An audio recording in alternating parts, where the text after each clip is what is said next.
Had a hearing back on March 14th, 2024. During our hearing, we requested that the charges against Megan and Vic be dismissed. We were very fortunate today that we got a copy of the order from the judge dismissing the charges against both Megan and Vic. Judge Roger Young's order basically says, with the number of years since the murder happened and the fact that there's no new evidence and that dozens of people involved in the case are no longer with us to be cross-examined in court, the Turners could not receive a fair trial. The charges were dismissed with prejudice, meaning they cannot be charged again later. I'm just glad it's over with. It's been 30-some years coming. It's been over 30 years we haven't been able to talk. We've been under suspicion, and our life has just been a hell over all of this. The Turners say they did not kill Justin. The investigation, when it first started, everything went so wrong. We could never say anything. I feel like they've done a very poor case in the very beginning when they were there the whole time. They both maintained there was never evidence they killed Justin either. At the hearing in March, the Turners' attorney told the judge about new information that a serial killer had arrived in Charleston the same day Justin went missing. However, Judge Young specifically said in his ruling that it was not based on that information. Ninth Circuit Solicitor Scarlett Wilson sent me a statement that says in part, quote, "Just as Sheriff Lewis has honored the oath of his office and his commitment to this community in pursuing justice for Justin, Judge Young has upheld the oath of his office by following the law. Furthermore, mistakes that were made 35 years ago could not be remedied." Sheriff Dwayne Lewis's statement said in part, quote, "Berkeley County cold case detectives worked tirelessly to bring justice to victims and families. This is not the outcome we were seeking. However, we understand the technicality of prosecuting cases from crimes that occurred years ago." Justin Lee Turner's family also released a statement that says in part, quote, "Sheriff Lewis promised to do everything he could, and that's exactly what he did. Today, our justice system failed an innocent 5-year-old boy.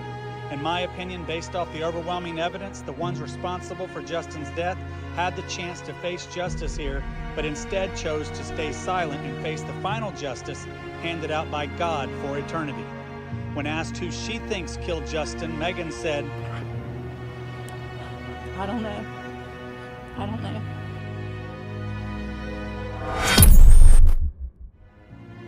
My son is in there. He's in there. My son is in there. A little boy. A camper behind his home. Tragedy frozen in time. North Carolina, no, South Carolina, Berkeley County, March 1989. 5-year-old Justin Lee Turner is dead. His father, Victor Lee Turner, stands before TV cameras, shouting into a void. But something doesn't add up. He never got on that bus, says Sheriff Dwayne Lewis in January 2024. Because he was dead inside that house. 35 years pass. No arrests. Then, in 2024, Victor and Megan Turner are taken into custody, accused of murdering their son. Charges dropped just 5 months later. A judge ruled fair trial impossible, no new evidence, crucial witnesses gone. So, what really happened to Justin Turner? And the chilling part? It might have been staged from the very beginning. Before we move forward with this sad story, please take a moment to comment below with the city you're watching from.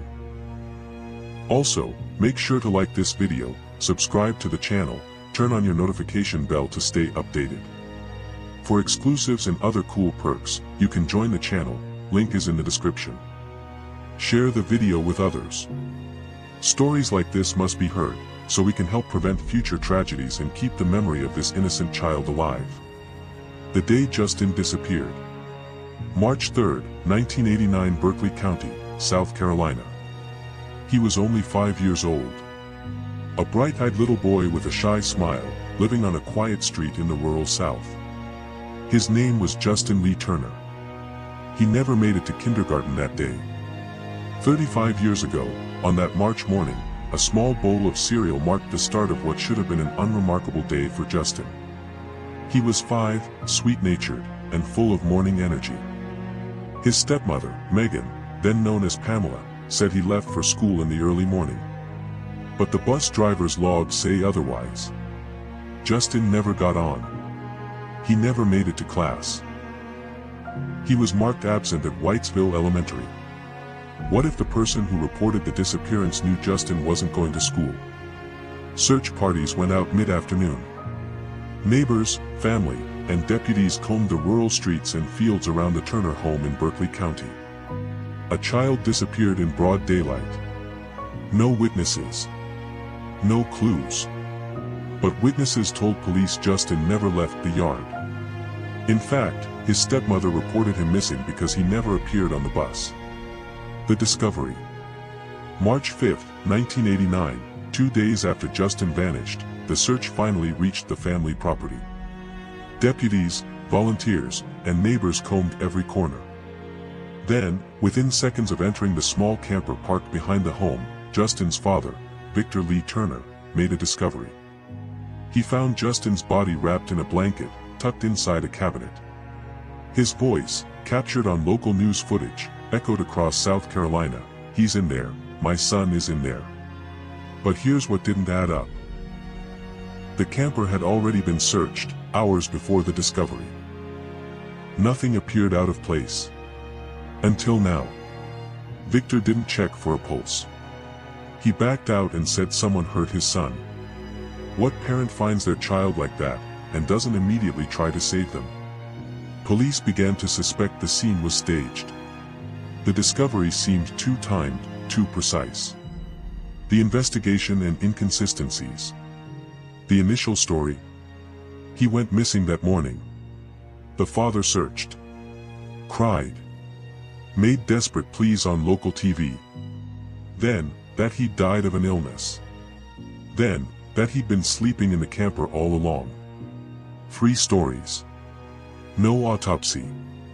No proper investigation. The state pathologist, working from the March 5 autopsy, determined Justin was killed near the time he was last seen alive, early that same morning. He had been strangled with a ligature. In the hours after the discovery, stories emerged from Victor and Megan Turner. Megan claimed she was in the shower on the morning of March 3, 1989. She told police she didn't see Justin leave, or get on the bus. She admitted they'd argued that morning, but insisted she was too unwell to note the time. Then came Victor's words. A witness overheard him ask officers before finding the body, what if a family member hurt him? What would happen?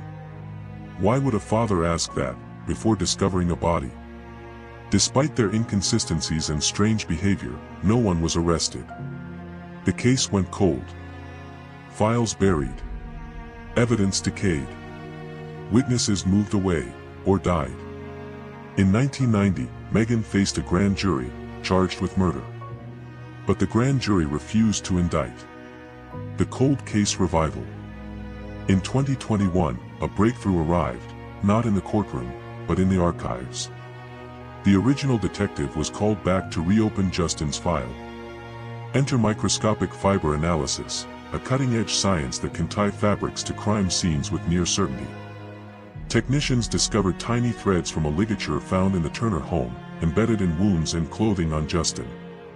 They traced them not to a random belt, not to rope, but to a dog collar leash recovered from the property.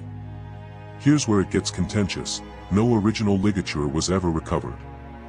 Instead, detectives used a replica collar, bought at a local Walmart, and tested it on a mannequin to recreate the damage pattern. This wasn't confirmation. It was simulation. The 2024 arrests. On January 9, 2024, nearly 35 years after Justin's death, Victor Lee Turner and Megan Turner were arrested at the small house they shared in Cross Hill, South Carolina. The next day, Sheriff Dwayne Lewis faced a sea of cameras. "We believe this was murder," he said. "I can't think of a more tragic, horrendous murder, a 5-year-old boy." As the press rattled off questions, deputies presented arrest warrants listing inconsistent statements, questions Victor asked before finding the body, and the fiber evidence linking the Turners to the ligature used in the killing. Justin's mother's side of the family, long silenced and grieving, finally found a moment of collective relief. "Put these 2 people where they belong," said cousin Amy Parsons. "They had freedom for 34 years while our family suffered." The case collapses. But defense attorneys moved fast. On March 14, 2024, they filed motions to dismiss, calling the case weak. They argued there was no new evidence, over 20 witnesses from 1989 were dead or unavailable, and the recreated dog collar test was far from conclusive.